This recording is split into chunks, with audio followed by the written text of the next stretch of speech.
people literally compare emotions to being a baby. That's an insult to babies.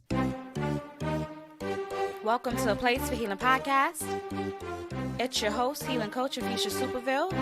Y'all know what time it is. Here we go. Come, get your healing. Come, get your healing. In the bedroom, no sleeping. You deserve that healing. This ain't no scheming. How you love yourself, there's a meaning. Be about your healing, and you will receive it. Hey everyone, welcome back to my channel. Now today I wanted to talk to you guys about emotional neglect. What does it mean to be emotionally neglected? It means that your emotional needs,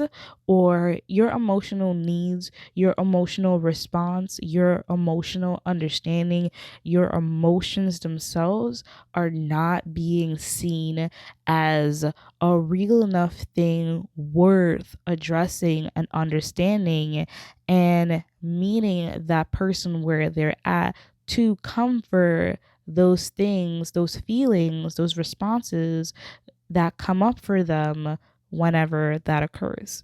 For example, let's say you fell and you hit your bum on the floor and someone sees you and maybe starts laughing. That might be hurtful to you emotionally because you're like, yo, I am in pain and you about to laugh right now? Like, I want to cry and you're laughing at me. That might feel like an emotional slap to the face. Let's say you have your first crush or your first romantic relationship or just relationship, right? And you are with this person and then you guys are no longer together and you are very broken up about this, emotionally just like deflated, and you're sharing your experiences, let's say with a friend or whomever, and they're just kind of like, you'll be okay. There are plenty fishes of the sea. That may be also emotional neglect because it's like, yeah, there are plenty fishes in the sea. However, right now, what I need is to just be okay with the fact that I'm hurt. Like, this makes sense. It's kind of like, hey, we may be skipping a few steps here. And that might feel like you are emotionally neglected, like your feelings are not really being addressed because they're just being like skimmed over with a saying such as, you'll be okay, there are plenty of fishes in the sea. However, I feel that it could be a bit emotionally neglectful to kind of in a way just say, you'll be good, you'll be fine. And it's like, this person seems to be pretty broken up about it and it makes sense. So just kind of saying that they'll be fine is kind of like a wave off. Like you're just waving off that this person is in pain right now for a number of reasons. Maybe you just don't like seeing them cry. Maybe you are just kind of like, man, I don't roll like that. I'm kind of like, you leave, okay, cool, bounce, and I'm on to the next one. And you're like a fast mover. You're just kind of like, you don't want to stay too long in the sulk. You don't really want to live there. You just kind of want to move on because ain't nothing but a chicken wing. You know what I'm saying? So it makes sense that like you or whomever might have either responses. However, it might be emotionally neglectful to just brush off someone's feeling for the next thing, because how does that help that person to address these feelings when they come up? Because a lot of things come up. It's not just sadness like, oh my God, he, she, they, them left me. It might be like, oh my God, I am not worthy. And that's a deeper conversation. They're all pretty deep, and they're all pretty understandable. And not validating or acknowledging someone's feelings as they show up, it could be pretty damaging. I could see a situation where you feel that way when you have an experience, you bring it to someone, and they're just pretty like, you'll be fine, don't cry, just suck it up. And whatever they say that really doesn't acknowledge the fact that, like, yo, like, my friend here is hurting, or yo, like, this person is seeming to have a difficult time about this experience.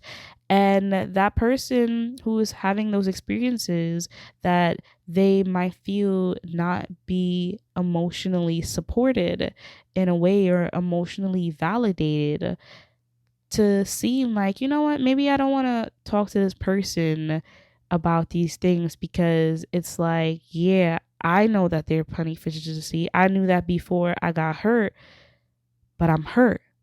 So, I mean, thanks, but no thanks. It could create some distance physically and also emotionally, when emotional neglect, or not addressing or acknowledging or validating someone's emotional responses or experiences, it might create distance. And I also want to shed light on the fact that experiencing emotional neglect does not mean that the person doing it is inherently a good or bad person. However, it might mean that that person is just not evolved or equipped to address someone's emotional needs. And that might mean in a multitude of ways. For you, the person who might be coming towards them for emotional support, or even for their own self. They might not know what they're feeling emotionally, or be able to really address their emotional needs in a capacity where they are co-creating their experiences to really kind of end the cycle, and not keep going through that vortex, even themselves. It's not only something that they might be doing to another person, it might be something that they're also even doing to themselves, or their experiences is continuing to repeat that cycle of not experiencing emotional support in their life for themselves. So they've built up this logical way of thinking about things, or practical way of doing things, or just moving in the world, that really doesn't give much room for emotions, or being emotionally intelligent, therefore knowing how to deal with somebody else's emotions, and so on and so forth. So I really wanted to make that point, because I feel that knowing or understanding that is very healing, to just have that perspective, because then it starts to make a lot of sense. It's like, this person may have a lot of things going on for them in a practical way, or be a helpful person in a practical sense.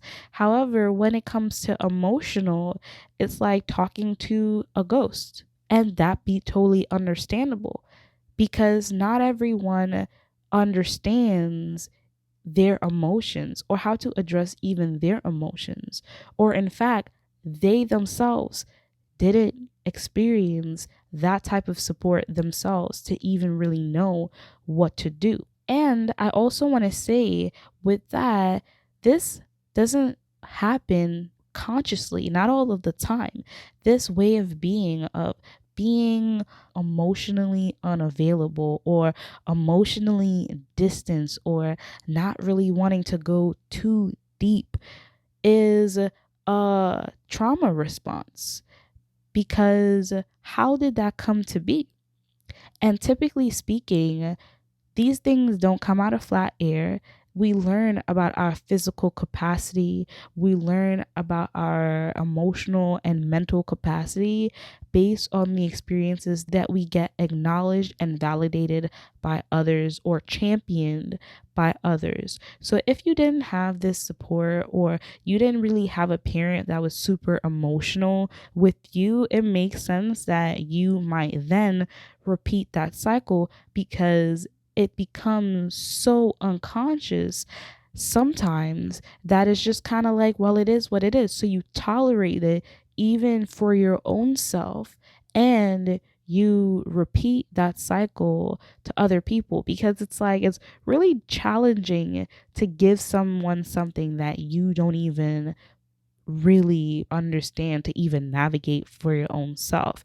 It's very challenging. It's not impossible, but it's definitely challenging. So I just really wanted to make that point, because I also feel that why that is even a thing, it's because within the society, there is a certain level of praise or acceptance for certain things, or unacceptance for certain things as well too. Emotions being one of them. We seem to think of things like financial stability or being able to provide financially for your family, have a roof over your head, be a business person as powerful. We validate and acknowledge those things and champion those things as, look at you doing your thing, getting your bag, all that, whatever the case may be. And that seems to be the standard. We give praise to things that look good. However, things that look good doesn't always feel good. You know what I'm saying? The look of things doesn't really give you much insight to things. And I say that to also say that stereotypically, when it comes to emotions, they are not something that we cheerlead or validate, because when we acknowledge emotions, we typically acknowledge those things, or society has typically acknowledged those things as like being weak, or that's something that girls do. You're a boy. Big boys don't cry. We invalidate emotional well being throughout society. We've done it. So it makes sense that these are the same cycles that live within our family dynamic. And I don't think that people who continue to perpetuate these cycles are inherently a bad person. They are just not aware or equipped, because it's just kind of like, man, it wasn't that serious. And it's like, well, what's not serious to you doesn't mean that it's not serious to me. When we look into society, we see a lot of different things. There are peoples whose brains are wired differently. Or else, if we were all wired the same, then, you know, I guess we all be at the same level. However, we're not all at the same level.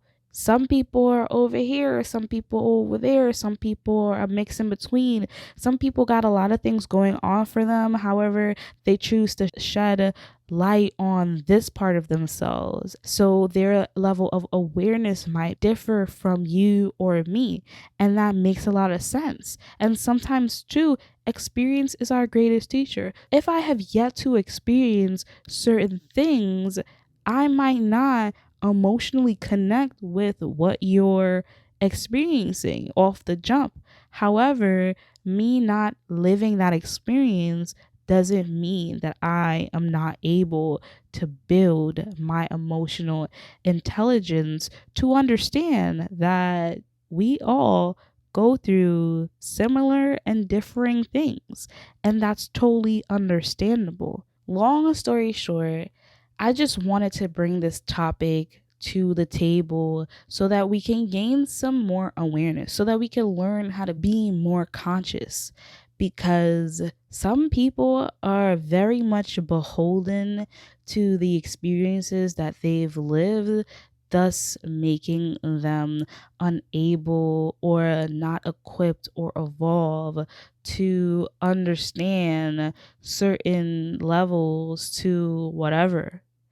And therefore, their way of being is pretty different, or might seem pretty emotionally distant to really address emotional needs, which continues to further the narrative of feeling and experiencing emotional neglect. And I feel that also too, society really kind of set us up in that way, because this is not something that only happens at a micro level. This happens at a macro level. We have been fed this view that what is strong is the look of things, like whether you got muscle or whether you stand tall or whether you puff your chest out, or whether you make money and you make lots of it. All of these things are connected to strength. But when it comes to emotions and showing emotions, sharing emotions, it's kind of like, oh my gosh, like, stop being a big baby. Why don't you? And then it's like, wait, hold up. Let's break this down. People literally compare emotions to being a baby. That's an insult to babies.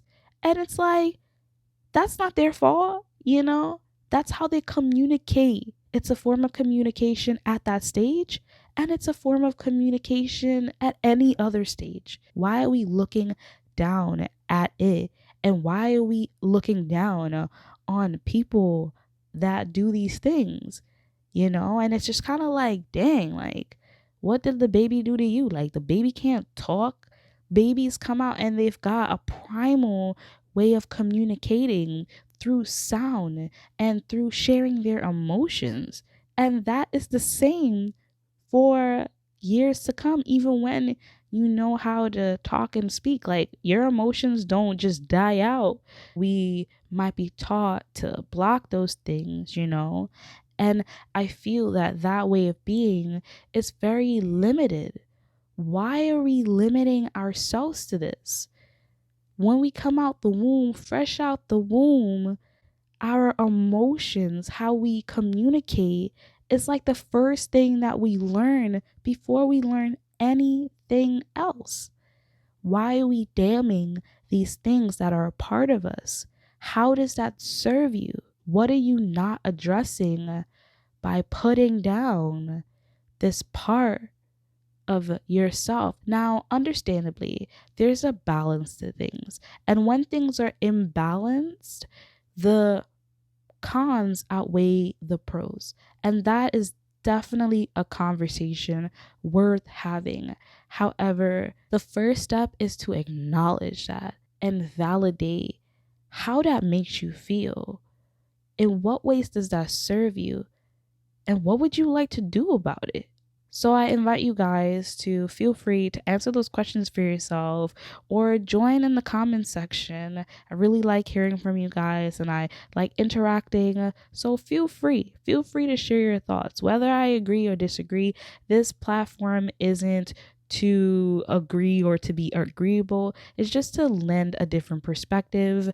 And I encourage you guys to be respectful because it's not a competition. This is not about he's right, she's right. It's understandable. So feel free to share your take on it and share what came up for you as you were listening to this video. And I'll check you next time.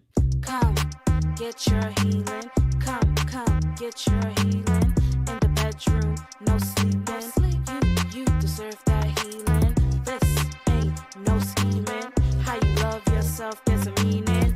Be about your healing, and you will receive it. Okay, everybody. Hope you enjoyed the show. Don't be shy. Hit that like and subscribe. Let's go.